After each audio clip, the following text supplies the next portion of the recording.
Hello guys, welcome to our channel, welcome to our new video game changer day. Morning 4 o'clockకే movie అయితే చూసేసిన. కాకపోతే ఒకటి work పడింది, ఎమర్జెన్సీ వర్క్ వల్ల, అందుకే లేట్ అయిపోయింది రివ్యూ. సో డైరెక్ట్గా రివ్యూలోకి జంప్ అయితే నేను మూవీకి వెళ్ళే ముందు 2 విషయాలు అనుకున్నా. ఒకటి, రామ్ చరణ్ది ప్రైమ్ టైము, పీక్ కెరియర్ ఉన్న టైంలో ఒక 2.5 సంవత్సరాలు టైం ఇచ్చినప్పుడు మూవీ దెబ్బ కొట్టద్దు అనుకున్నా. ఇంకొకటి, శంకర్ గారికి ఒక కంబ్యాక్ సినిమా రావాలి, లైక్ ఇండియన్ 2 వల్ల దెబ్బ పడింది కదా, ఇది ఒక కంబ్యాక్ లాగా ఉండాలి అనుకున్నా. దిల్ రాజుకు కూడా పెద్ద లాస్ అవ్వద్దు, యావరేజ్గా ఉన్నా సరిపోద్ది, మన వాళ్ళు హిట్ చేసేస్తారు అనుకున్నా. మూవీని చూసి వచ్చిన తర్వాత నా ఒపీనియన్ ఏంటిదంటే, ఇది ఇవాటికి 7 years అజ్ఞాతవాసి రిలీజ్ అయ్యి ఎట్లా మనం ఒక పీడకలలా అనుకుంటున్నామో, ఇది కూడా అట్లనే అయిపోద్ది అన్నమాట. 1 year ఫర్ గేమ్ చేంజర్ అన్నప్పుడల్లా భయం అవుతూ ఉంటుంది మనకి. బేసిక్గా మైనస్ అవ్వడానికి కారణం ఏంటిదంటే, వాళ్ళు రాసుకున్న స్క్రీన్ ప్లేలో మనం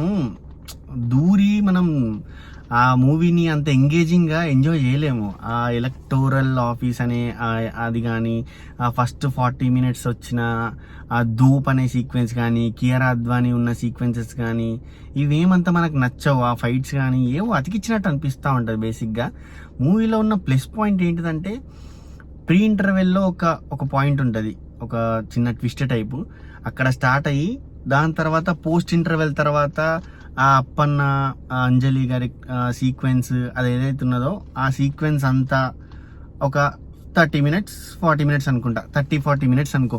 ప్రీ ఇంటర్వెల్ నుంచి పోస్ట్ ఇంటర్వెల్ తర్వాత ఒక 30 minutes. ఈ ఎపిసోడ్ ఒకటే మూవీలో ఏదన్నా బాగుందంటే ఇక్కడ నుంచి ఈ స్ట్రెచ్ మాత్రమే. మళ్ళీ ఆ స్ట్రెచ్ తర్వాత మళ్ళీ బ్యాక్ టు నార్మల్, మళ్ళీ ఫస్ట్ ఏదైతే జరుగుద్దో అట్లనే జరుగుతూ ఉంటుంది. ఆ ఫేస్ ఆఫ్ సీన్స్ కానీ మనం అంత ఇన్వాల్వ్ కాలేకపోతూ ఉంటాం, అంత ఎంగేజింగ్ ఉండదు మనకి. ఎందుకో సరిగ్గా కూర్చోబెట్టలేకపోయిండు. కొందరైతే నిద్రపోయిళ్ళు మా స్క్రీన్లో ఫస్ట్ డే మార్నింగ్ షోలనే. ఇంకా పాజిటివ్స్ విషయానికి వస్తే, రామ్ చరణ్ గారు యాక్టింగ్ తోపు యాక్టింగ్ చేసిండు.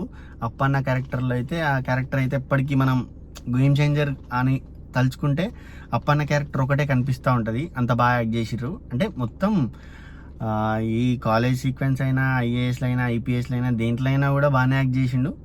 కాకపోతే అప్పన్న క్యారెక్టర్ లీవ్స్ అన్నమాట. అండ్ ఇంకోటి, ఎస్జే సూర్య గారి పర్ఫార్మెన్స్ బీవత్సంగా, అంటే ఇరగదీసి అవతల వేసేసింది అన్నమాట.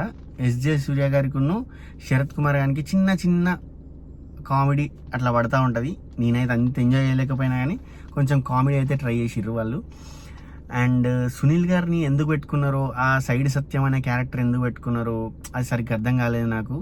ఎందుకంటే సైడ్ సత్యం అంటే ఏదో సైడ్ నుంచి చూసి, ఇప్పుడు ఒక మనిషికి ఒక డిఫెక్ట్ పెట్టిందంటే దానివల్ల ఏదో జరగబోతుంది, సంథింగ్ లైక్ ఇతను అసిస్టెంట్ కదా, సైడ్ నుంచి చూసి ఏదన్నా, ఏమో నేను ఒకటి అనుకున్నా, సునీల్ క్యారెక్టర్ వల్ల ఏమన్నా కొంచెం ఇంపాక్ట్ ఉంటుందేమో, అందుకే ఆ సైడ్ నుంచి సైడ్ సత్యం అని పెట్టారేమో అనుకున్నా. కానీ వేస్ట్ క్యారెక్టర్ చేసేసిండు. అంటే అంత సైడ్ సత్యం మీద పెద్ద ఇంపాక్ట్ ఏం పడలేదు. ఇంకా మంచి వాళ్ళని పెట్టుకున్నాడు. శ్రీకాంత్ గారికి మంచి స్కోపే ఉన్నది, అంజలి గారికి ఉన్నది, అసలు హీరోయిన్ ఎందుకు ఉన్నదో కూడా తెలియదు. ఇంకెవరి ఉన్నాయి పర్ఫార్మెన్సెస్ అంటే, ఈ ప్రియదర్శి ఉన్న సత్యాని స్టార్టింగ్లో ఒక 2-3 scenesలో చూపెట్టిర్రు. ఎందుకు చూపెట్టిర్రు బేసిక్గా నాకు అసలు దాన్ని ఏమంటారు, వేస్ట్ చేసుకున్నారు అనుకుంటా.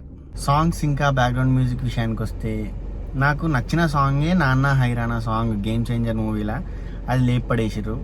నాకైతే అసలు లాస్ట్లో టైటిల్ కార్డ్స్ అప్పుడన్నా సాంగ్ వస్తుందేమో అని చెప్పి అదంతా అయిపోయేదాకా వెయిట్ చేసిన, బట్ డిసప్పాయింటెడ్. ఆ సాంగ్ రాకపోవడమే నాకు డిసప్పాయింటెడ్. మిగతా సాంగ్స్ అన్నీ యాజువల్గా అట్నే. జరగండి సాంగ్ చూడడానికి కొంచెం విజువల్గా బాగుంది. ఆ దోప్ సాంగ్ ఎందుకుందో ఏమో నాకైతే అర్థం కాలేదు. చాలా కష్టపడ్డాడు రామ్ చరణ్ డ్యాన్స్ చేయడానికి కానీ ఏం చేయడానికైనా, కానీ అది వర్త్ ఉండాలంటే స్టోరీలో ఇంపాక్ట్ చూపెట్టాలి కదా. ఆ స్టోరీ బాగుండి సినిమా బాగుంటే అప్పుడే రికగ్నైజేషన్ వస్తుంది. సో శంకర్ గారు, మీరు మళ్ళీ కంబ్యాక్ ఇవ్వాలి మంచి మూవీతో అని కోరుకుంటున్నాను. నేనైతే మళ్ళీ తెలుగు వాళ్ళతో కాకుండా అటు సైడ్ నుంచి కంబ్యాక్ ఇవ్వండి, మా వాళ్ళని కొంచెం వదిలేయండి, బతకనియండి. సో అంతే. ఇప్పటికైతే ఇంకేం చెప్పినా కూడా నేను మళ్ళీ నెగిటివే చెప్తూ ఉంటా. సో రేటింగ్లల్లో నన్ను అడిగితే ఒక 2/5 అంతే.